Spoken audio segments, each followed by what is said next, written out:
Everyone, आज के इस वीडियो में हम लोग पढ़ने जा रहे हैं क्लास 6 का एनसीईआरटी पॉलिटी, जिसमें यूनिट 1 डाइवर्सिटी के बारे में समझाया गया है। अध्याय 1 विविधता की समझ। विविधता की समझ कहने का अर्थ है कि हम लोग डाइवर्सिटी को किस प्रकार से देखते हैं या किस प्रकार हम विविधता को समझ सकते हैं। जैसे यहाँ पे 3 चित्र दिखाया गया है जो 3 बच्चों द्वारा बनाया गया है। इसमें दिखाने का प्रयास किया गया है कि जैसे हम लोग कोई भी कलर करते हैं या जैसे हम लोग 3 दोस्त ही मान लेते हैं और तीनों आदमी कलर करते हैं।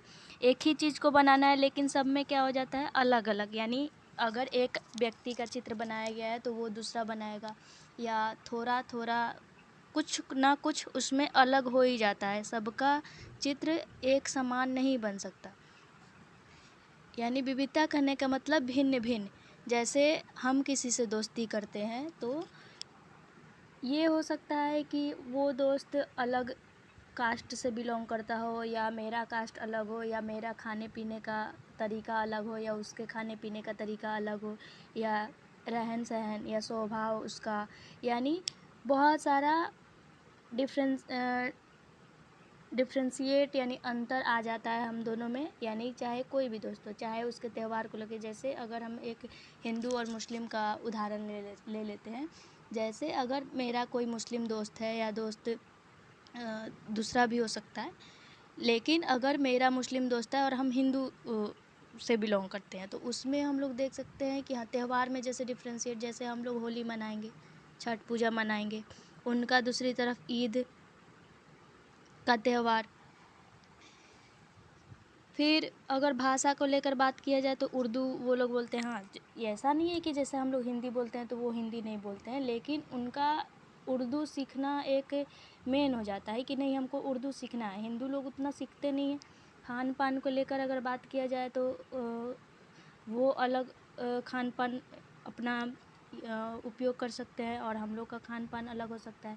रहन सहन, अगर रहन सहन करने का मतलब हुआ कि जैसे हम लोग का पहनावा या उन लोग का पहनावा, या जैसे वो लोग मस्जिद में जाते हैं पूजा करने, या हम लोग का जैसे हम लोग मंदिर में जाते हैं, या रिलीजन, अगर हम लोग जैसे अपने बहुत सारे जैसे धर्म है तो उसमें है कि बहुत सारे गॉड हिंदू धर्म में है, तो हम लोग अपना गॉड चेंज कर सकते हैं।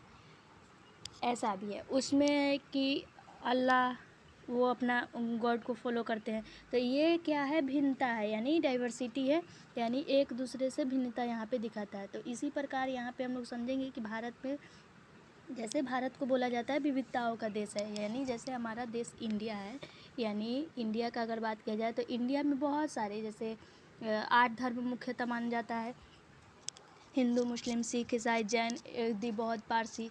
तो सबका कल्चर क्या होगा, अलग अलग होगा।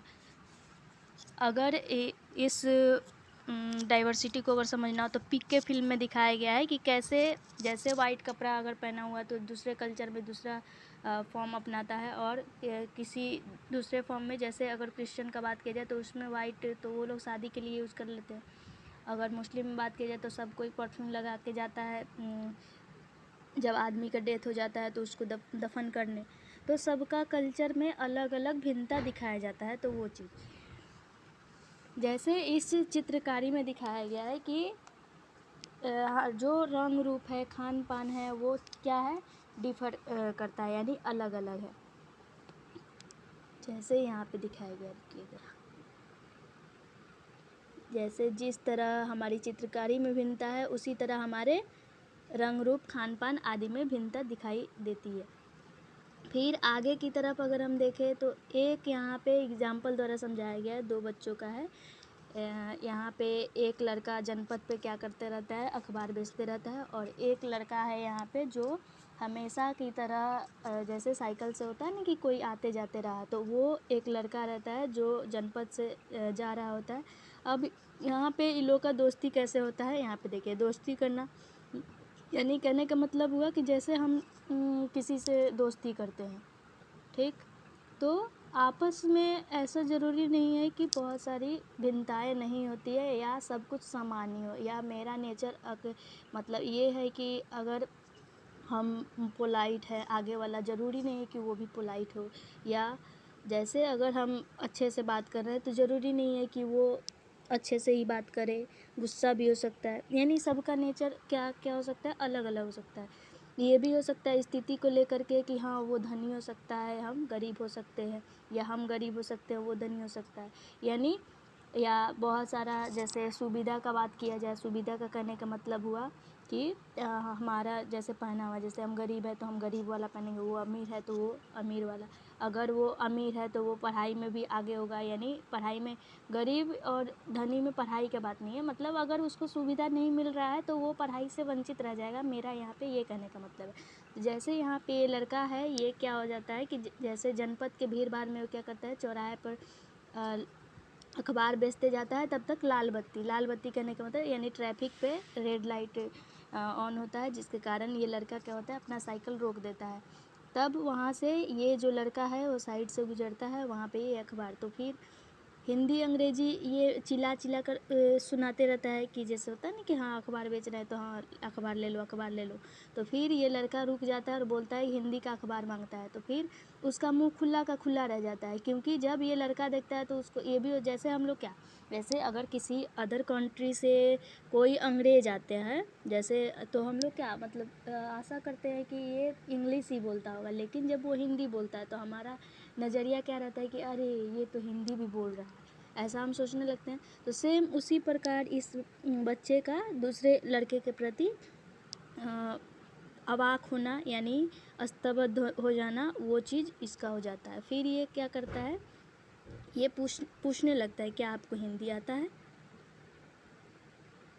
तो वो बोलता है कि हाँ मुझे तो आता है, लेकिन ये बोलता है कि लगते तो आप अंग्रेज हो। यानी अब इसको लगता है कि ओ मतलब ये हिंदी बोलता है तो हिंदी पढ़ भी सकता है। फिर तब तक ये बोलता है कि हाँ मैं हिंदी बोल सकता हूँ, पढ़ भी सकता हूँ, लिख भी सकता हूँ, और मैंने हिंदी दूसरे सब्जेक्ट के साथ पढ़ी है। तो अब ये जब लड़का सुनता है सब्जेक्ट, तो ये लड़का तो स्कूल गया नहीं रहता है, जिसको पता हो कि सब्जेक्ट क्या होता है। तब तक क्या होता है कि जैसे ही अभी पूछता है, वो समझाने का कोशिश करता है साइकिल वाला लड़का, तब तक बत्ती हरा हो जाता है, यानी ट्रैफिक का ग्रीन लाइट ऑन होता है और लड़का साइकिल से अपना चला जाता है। तब तक ये वहाँ पे नहीं सीख पाता। फिर अगले दिन वो लड़का उसको जो अंग्रेजी का जो शब्द वो बोला रहता है सब्जेक्ट, उसके बारे में सोच के इसको हैरानी होती है। अब इसको सोच के हैरानी होती है तो फिर वो अगले दिन आता है, तो वहाँ पे वो लड़का बताता है कि सब्जेक्ट का दूसरा अर्थ होता है प्रजा, यानी उसका वो प्रयोग कर रहा है। तो वो बोल रहा है कि ओ, यानी वो पढ़ाई लिखाई से संबंधित बात करता है। फिर वो जो साइकिल वाला लड़का है इससे पूछता है कि तुम स्कूल गए हो, तो वो बोलता है कि नहीं, मैं जब इतना ऊंचा था, यानी वो साइकिल का जो सीट उसका रहता है उस लड़के का, तो वो बोलता है कि जब मैं इतना ऊंचा था, यानी जब मैं इतना छोटा था, तभी से मैं काम करता हूँ। और मेरी, तो वो बोलता है तुम्हारी माँ, तो वो बोलता है कि मेरी माँ मेरठ में है। फिर ट्रैफिक में हल्ला गुल्ला होता है, फिर बत्ती हरी होती है, वो चला जाता है और वो चिल्ला के बोलता है मतलब वहाँ पे कि मेरा नाम समीर है। फिर अगले दिन जब मिलता है तो वो दोनों तो अपरिचित रहता है, यानी एक दूसरे को नहीं जानते। अभी तो स्टार्टिंग में वो पेपर बेचता है, तभी वो मिला रहता है। तो वो अगले दिन उससे पूछता है कि नाम क्या है, तो वो भी बोलता है कि मेरा नाम भी समीर है। तो अब दोनों का नाम समीर है, तो दोनों खुश। अब बोल रहा है कि मैं समीर एक और मैं समीर दो, यानी समीर एक कौन हुआ, जो लड़का साइकिल पे बैठा हुआ है, और समीर दो कौन हुआ, जो लड़का जनपद पे पेपर बेच रहा है।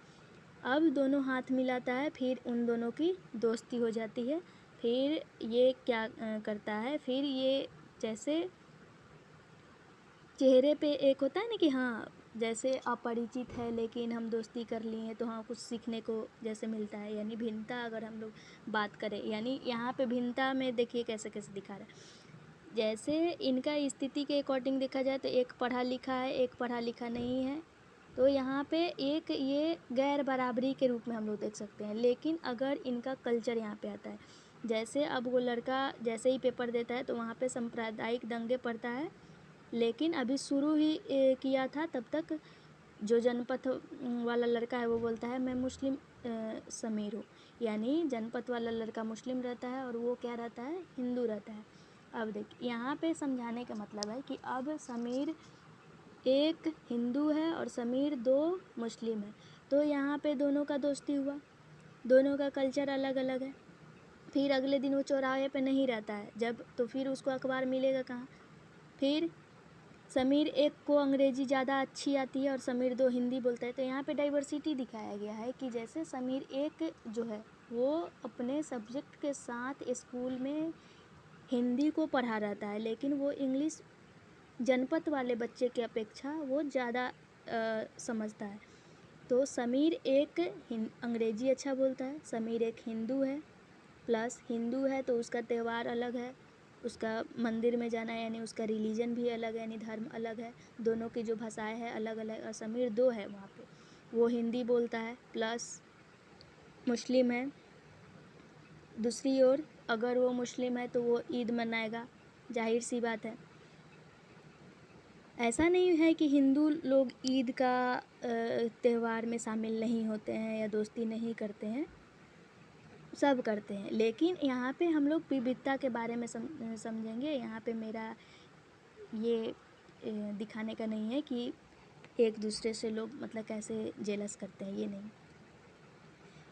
फिर दोनों में दोस्ती होती है क्योंकि वो दोनों दोस्ती करना चाहते हैं। अब देखो विभिन्नता के पहलू, तो यहाँ पे पहनावा, धर्म, भाषा, खान पान यहाँ पे हम लोग देख सकते हैं। फिर एक सांस्कृतिक पृष्ठभूमि में एक हम लोग कल्चर के बारे में अगर बात करें तो दोनों का जो कल्चर है वो अलग अलग है, यानी एक का स्थिति और दूसरे का स्थिति दोनों एक दूसरे से भिन्न है। यहाँ पे दिखाया गया है कि समीर एक जो है वो अच्छे ख़ानदान से है और वो पढ़ने के लिए उसको पर्याप्त संसाधन मिल जाता है और वो पढ़ भी लेता है, और दूसरा बच्चा जो है वो स्कूल जाने का उसको मौका मिला ही नहीं है और वो गरीब है। लेकिन इसको हम लोग क्या देखेंगे, गैर बराबरी। गैर बराबरी कहने का मतलब हुआ कि कुछ लोगों के पास न अवसर है और न ही ज़मीन या पैसे या संसाधन जो दूसरे के पास है, यानी जो हमारे पास नहीं है और हम उसके अभाव में नहीं पढ़ पाए, वो गैर बराबरी। इसको हम विविधता का पहलू नहीं मानेंगे। इसीलिए बोला जाता है कि जो गरीबी और अमीरी है और विविधता का रूप नहीं माना जाता है, यानी गरीबी और अमीरी को विविधता का रूप नहीं माना जाता है, ये गैर बराबरी के रूप में जाना जाता है। यहाँ पे एक दूसरा फैक्ट ये है कि जाति व्यवस्था भी असमानता, यानी जाति व्यवस्था यानी असमानता करने का मतलब कि इनइक्वलिटी यहाँ पे दिखा रहा है। जाति व्यवस्था जैसे हुआ कि जैसे हम लोग जिस भी कास्ट में पैदा हो जाते हैं, जैसे अगर हम कुम्हार जाति से बिलोंग करते हैं तो कुम्हार जाति में हम पैदा हो गए, तो पहले के टाइम में क्या होता था कि कुम्हार का अगर लड़का है तो कुम्हारी ही करेगा, यानी। लेकिन अभी के टाइम में ऐसा नहीं है, जो कि सही है। लेकिन पहले के टाइम में अगर देखा जाए तो जो व्यक्ति जिस जाति से बिलोंग करता है वो उसी पेशा से जुड़ा रहता है, लेकिन वो अपना पेशा नहीं बदल सकता है। इसके अलावा किसी अन्य ज्ञान को हासिल करना है, यानी अगर वो चीज़ दूसरा सीखना चाहता है तो वो ज़रूरी नहीं समझता, जिसके कारण गैर बराबरी पैदा हुई। जैसे अगर हम लोग चाहते हैं कि हम लोग बड़े वर्ग से कम्पीट करें तो हमको उसके जैसा करना भी पड़ेगा, तब न हम कम्पीट कर पाएंगे। अगर हम चाहते हैं, सोए रहते हैं और हम चाहते हैं कि हम राजा बन जाए, होगा? कभी कभी नहीं होगा। फिर एक है कि विविधता हमारे जीवन को कैसे समृद्ध करती है, यानी हमारे जीवन में डाइवर्सिटी का रोल क्या रहता है या कैसे ये हमारे को आगे बढ़ने में मदद करती है। तो देखिए, जैसे हम लोग समझ सकते हैं, जैसे समीर एक दोस्त बना समीर 2 से, ठीक, तो 2 दोस्त बने, दोनों का कल्चर अलग है, ठीक है। या जैसे हम लोग जैसे एक दोस्त का उदाहरण ले लेते हैं, चाहे यही दोनों ठीक है। तो समीर एक जो है हिंदू और समीर 2 मुस्लिम, तो दोनों का कल्चर अलग। फिर दोस्त बनाया तो त्यौहार भी मनाया, कपड़े पहनने का, रहन सहन भी देखा। फिर भाषा का अगर बात की जाए तो अगर वो इंग्लिश बोलता है तो ये भी इंग्लिश थोड़ा तो सीखेगा, यानी अगर हम उसका अनुकरण करते हैं, यानी नकल करते हैं या कॉपी करते हैं, तो हम लोग क्या अपने आप में परिवर्तन करेंगे, यानी सीखने को मिलेगा और आगे हम बढ़ेंगे। जैसे अगर हम एक एग्जांपल ले लें, जैसे क्या करते हैं, जैसे हम लोग पुस्तक लिखते हैं, ऐसे बहुत सारे लोग कहानी रानी का कहानी वगैरह लिखते हैं, या जैसे जानवर से रिलेटेड या भूत से, या जैसे बहुत सारा कहानी हम लोग जैसे सुनते हैं वो चीज़ को लेकर के। फिर बहुत सारे लेखक पेपर में जैसे आता है तो वो भ्रष्टाचार के बारे में बताते हैं, या अलग अलग पॉइंट। जैसे हम लोग करेंट अफेयर्स पढ़ते हैं तो वो सब यानी देश राष्ट्र सबसे रिलेटेड, या किताब अलग अलग किताब लिखा जाता है तो इंग्लिश में भी अलग हुआ और हिंदी में भी अलग हुआ। तो दोनों हम लोग क्या करते हैं, उससे कुछ सीखते हैं और प्रेरणा लेते हैं और अपने जीवन में उसको उतारते हैं। अगर हम लोग क्या करते हैं कि एक ही जगह बैठे हुए हैं और हम क्या करते हैं, जैसे 20 आदमी का झुंड है जो एक कहानी भी लिखता है, एक है डांस के बारे में लिखता है, एक है म्यूज़िक के बारे में लिखता है, एक है कि पोएट्री लिखता है, एक है कि आर्टिस्ट के बारे में लिखता है।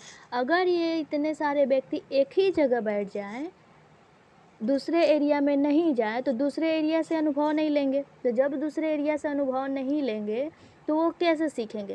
यानी कहने का मतलब ये हुआ कि जैसे अगर हम किसी का अनुकरण करते ही नहीं है या दूसरे जगह नहीं जाते हैं तो हमको क्या पता कि वहाँ पे क्या हो रहा है। हम तो पेपर से पढ़ लिए, लेकिन अगर वो सारे व्यक्ति एक ही जगह रह रहे हैं तो कैसे होगा।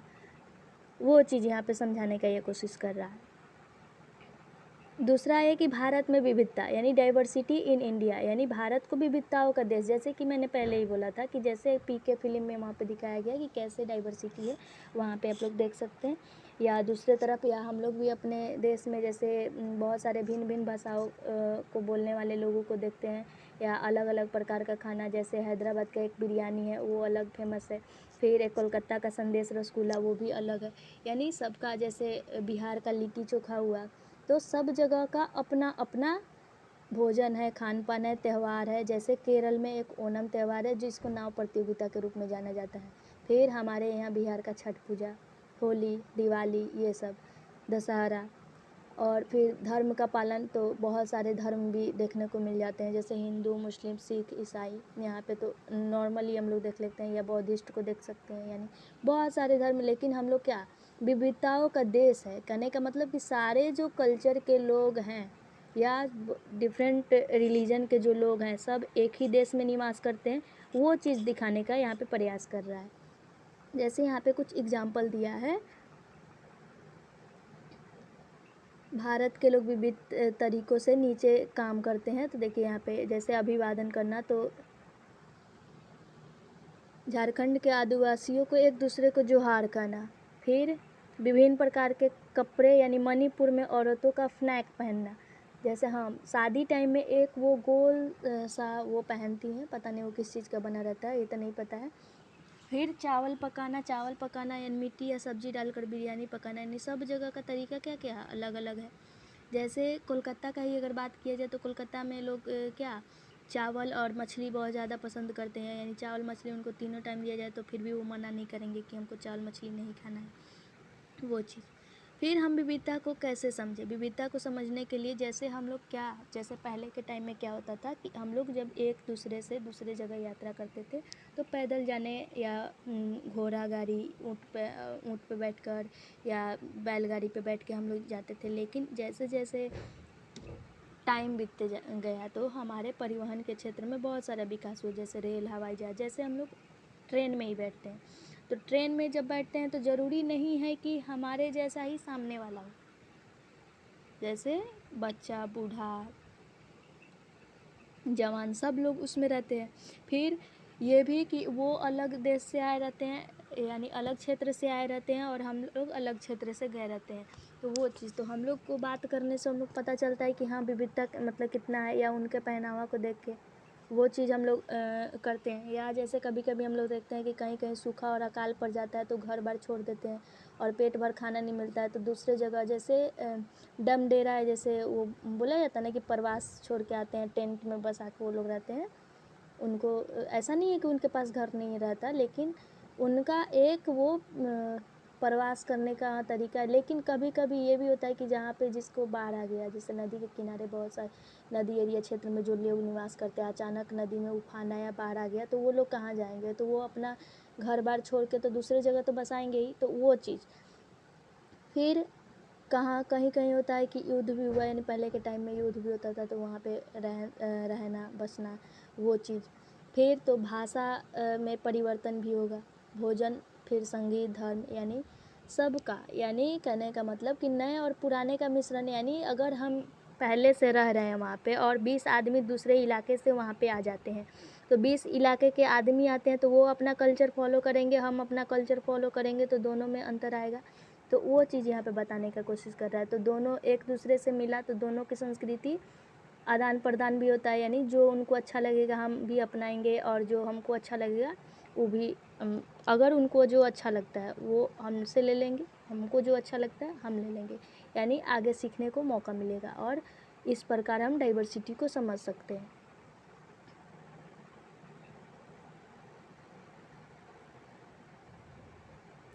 जैसे यहाँ पे अगर भौगोलिक स्थिति का बात अगर किया जाए तो जैसे अगर हम लोग देखते हैं कि जैसे नदी के किनारे रहने वाले लोग, स्थल पे रहने वाले लोग, या समतल इलाके में रहने वाले लोग, या पहाड़ी इलाके में रहने वाले लोग, सबका जीवन में रहने का कितना फ़र्क होता है।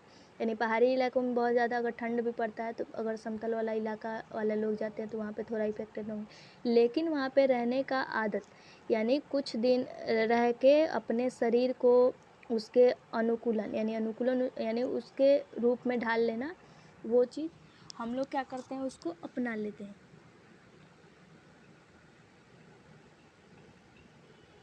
फिर यहाँ पे 2 एग्जाम्पल दिया है, लद्दाख और केरल का उदाहरण, जहाँ पे हम लोग किसी भी क्षेत्र में कैसे डाइवर्सिटी होता है जिसको हिस्टोरिकल और जोग्राफिकल फैक्टर के रूप में देखा जा सकता है, यानी ऐतिहासिक और भौगोलिक कारक के रूप में।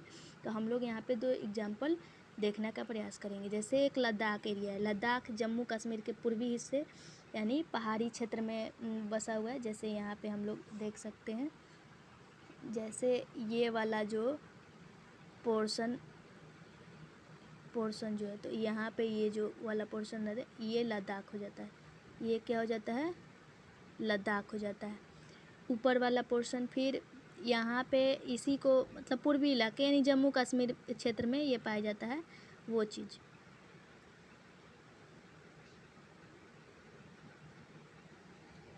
फिर ये एक रेगिस्तानी इलाका है और यहाँ पे बहुत ही कम खेती संभव है। कहने का मतलब रेगिस्तानी इलाका है तो बालू रहेगा ही, बालू रहेगा तो पानी वहाँ पे ज़्यादा नहीं मिलेगा, पानी जब ज़्यादा नहीं मिलेगा तो वहाँ पे एग्रीकल्चर ज़्यादा संभव नहीं है। और बारिश का तो रेगिस्तानी इलाके में आप जानते ही हैं कि बहुत ही निम्न होता है और बहुत ही कम होता है, और काफ़ी लंबे समय तक वो बर्फ़ से ढका रहता है क्योंकि वो जम्मू कश्मीर का एरिया है। फिर बहुत ही कम पेड़ उग पाते हैं पीने के लिए। लोग गर्मी के महीनों में क्या करते हैं, जो बर्फ़ वहाँ पे जमा रहता है उसको पिघला के वो पीने का काम करते हैं। यहाँ पे एक लद्दाख यानी जम्मू कश्मीर में एक ख़ास किस्म का भेड़ पाया जाता है जिससे पश्मीना ऊन निकलता है। ये जो ऊन है वो बहुत ही कीमती रहता है।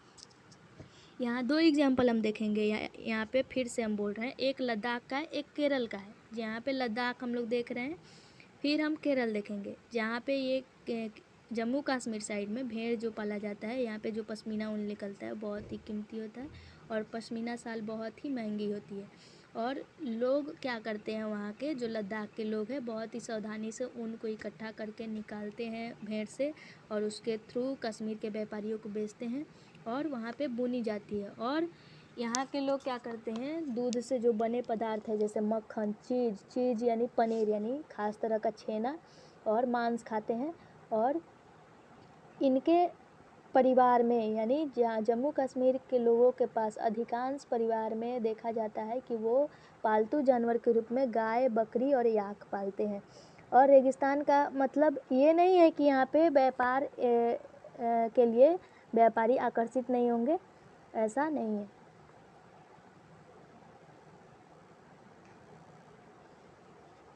लद्दाख व्यापार के लिए एक अच्छा रास्ता माना गया है क्योंकि यहाँ पे कई घाटियाँ गुजरकर मध्य एशिया के काफ़िले उस इलाके में पहुँचते हैं, यानी मध्य एशिया से होकर यहाँ पे बहुत सारे इलाके पहुँचते हैं। जैसे आज तिब्बत कहते हैं, तिब्बत कहने का मतलब हुआ यानी नेपाल के थोड़ा ऊपर। जैसे ये वाला जो हिमालय वाला जो पोर्शन है, जो यहाँ पे ब्रश ना काम कर रहा है, ये जो पोर्शन है यहाँ पे जो नेपाल है और ऊपर यहाँ पे क्या है, तिब्बत है, वो वाला पोर्शन।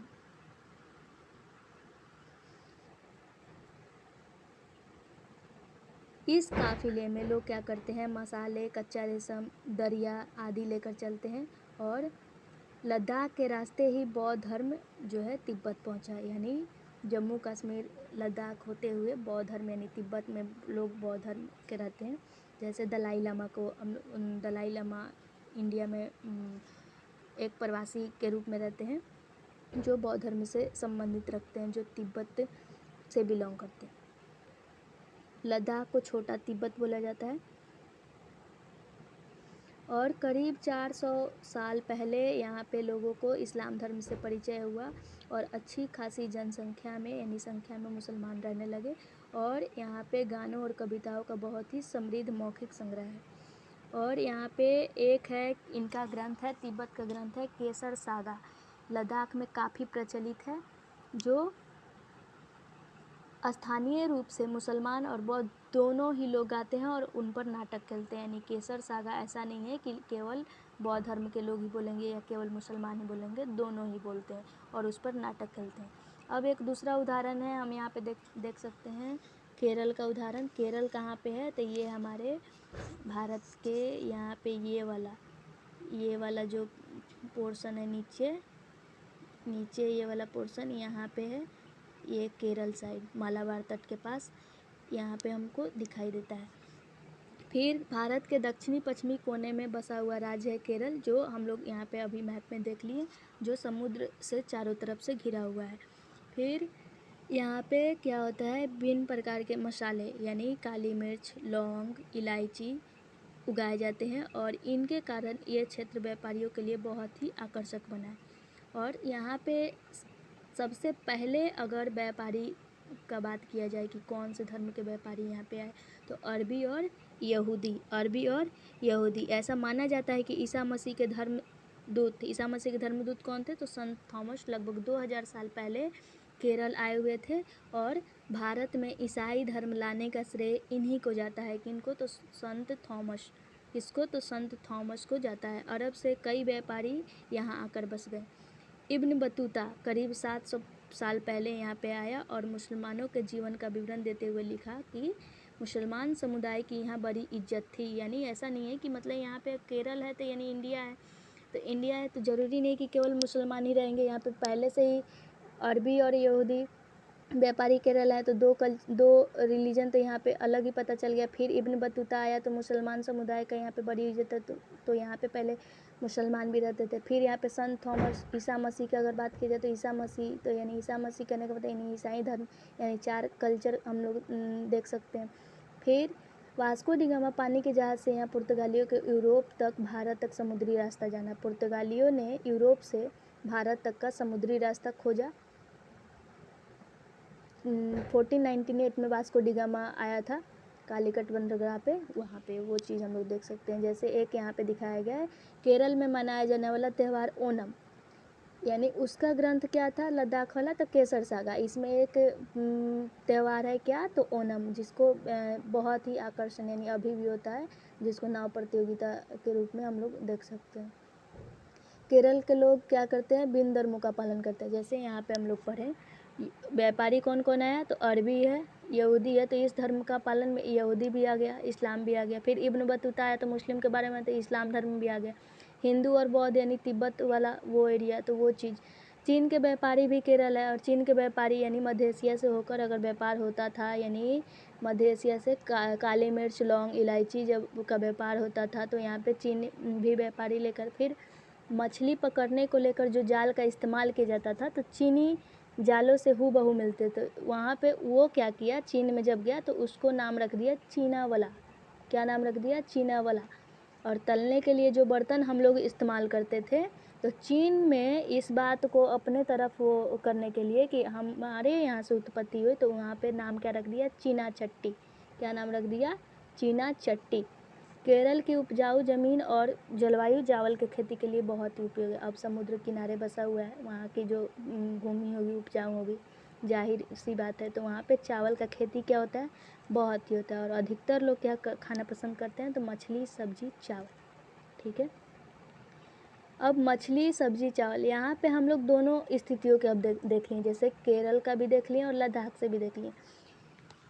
तो दोनों में हम लोग क्या क्या देखें, जैसे अगर एक ही प्रकार का अगर क्षेत्र रहता तो वो चीज़ का बात अलग है, लेकिन दोनों क्या क्षेत्र है, यानी एक है लद्दाख और एक है केरल। फिर यहाँ पे हम लोग देखते हैं कि केरल के जो भौगोलिक स्थिति थी वहाँ के अकॉर्डिंग हम लोगों ने देखा कि काली मिर्च, लौंग, इलायची यानी मसालों की खेती संभव बनाई गई। लेकिन वहीं दूसरी ओर जो लद्दाख था वहाँ पे जो भेड़ पाले जाते थे उससे पश्मीना ऊन निकाला जाता था, यानी पश्मीना के लिए वो दोनों एक फेमस हुआ, यानी दोनों में एक डिफ्रेंशिएट करना मिला, यानी एक अंतर हमको मिला। फिर ऊन के व्यापारियों को अपनी ओर खींचा, यानी वहाँ पे ऊन के व्यापारी यानी मध्य एशिया से होकर आए फिर अपना व्यापार के लिए, तो दोनों में क्या हुआ, एक दूसरे से रिलेशन बना।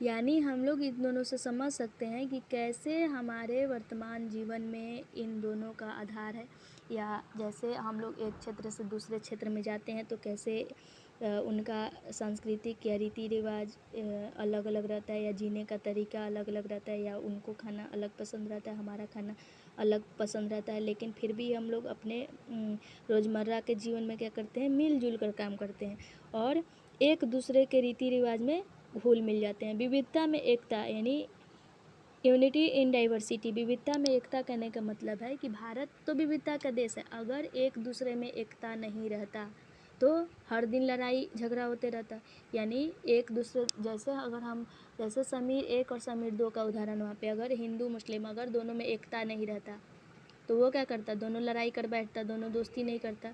फिर जैसे दूसरी तरफ देखें तो जब हमारे देश पे अंग्रेज़ों का राज था तो वो भी बहुत ही अलग अलग धर्म भाषा क्षेत्र के महिला और पुरुषों और अंग्रेज़ों के खिलाफ मिलकर लड़ाई लड़ी थी, यानी उस टाइम क्या किया गया था, उनके द्वारा भड़का देना, यानी फूट डालो और शासन करो की नीति जो उन्होंने अपनाया था। यानी उस टाइम क्या था, जाति व्यवस्था में विभेद था, जिसके कारण वो हमारे पे शासन करने में कामयाब रहे।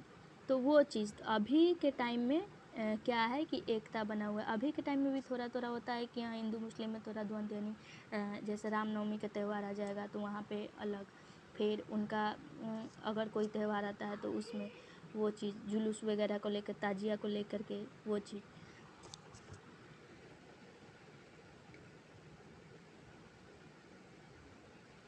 जैसे अगर स्वतंत्रता संग्राम के बारे में अगर, तो वहाँ पे अगर आज इंडिया जैसे आज़ाद हुआ तो उसमें भी बहुत सारे आंदोलन हुए। उसमें भी ऐसा नहीं है कि एक ही लिखा हुआ था कि नहीं नहीं हिंदू जाति ही सब लड़ेगा, मुस्लिम नहीं लड़ेगा, सब मिल के ही लड़ें। तो वो चीज़ दिखा रहा है कि लोग क्या मतलब एकजुट हो करके अंग्रेज़ों के खिलाफ लड़ाई लड़े, यानी वो क्या है, विविधता में एकता, यानी इतना विविधता होने के बाद, भिन्न भिन्न लोगों के रहने के बावजूद लोगों में क्या है, एकता है, यानी हम सब एक हैं, यानी हम सब भारतीय हैं अगर सरल भाषा में बोला जाए तो ये चीज़। एक यहाँ पे ये गाना दिया गया है, दिन खून के हमारे प्यारे न भूल जाना, खुशियों में अपनी अपनी हम पर आंसू बहा के जाना, सयाद ने हमारे चुन चुन के फूल तोड़े। ऐसे तो ये सैड सॉन्ग है, जालियांवाला बाग हत्याकांड में ये पहली बार गाया गया था।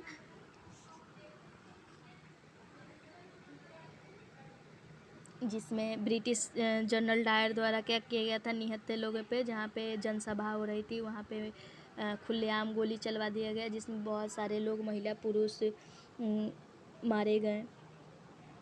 और ये जनसभा किस लिए हो रही थी, तो डॉक्टर सत्यपाल मलिक और सैफुद्दीन किचलू के गिरफ्तारी के विरोध में जनसभा हो रही थी कि इनको क्यों बंद किया गया, इसी कारण, और इन्होंने परमिशन नहीं लिया था, जिसके कारण सबक सिखाने के लिए जनरल डायर ने निहत्थे लोगों पे क्या कर दिया, गोली बरसा दी, जिसमें बहुत सारे लोगों की मृत्यु होगी, और यही जलियांवाला बाग हत्याकांड था। और यही जो इतने सारे आंदोलन हुए ये क्या करते हैं, विविधता के प्रति हमारा विश्वास बनाए रखते हैं।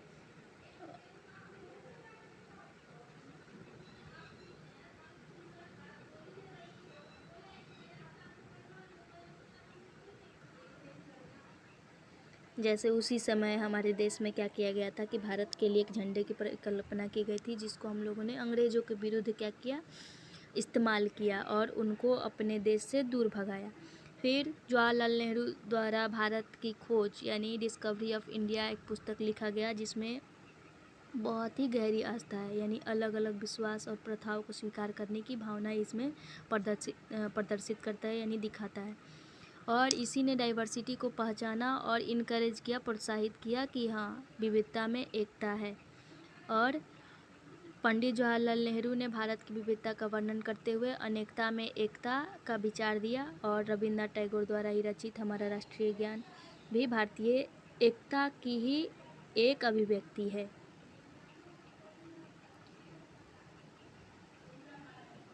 तो आज का लेसन आपका यहीं पे समाप्त होता है। आशा करती हूँ कि आप लोग को अच्छा लगा होगा। अगर अच्छा लगा होगा तो आप लाइक, सब्सक्राइब और कमेंट ज़रूर कीजिएगा।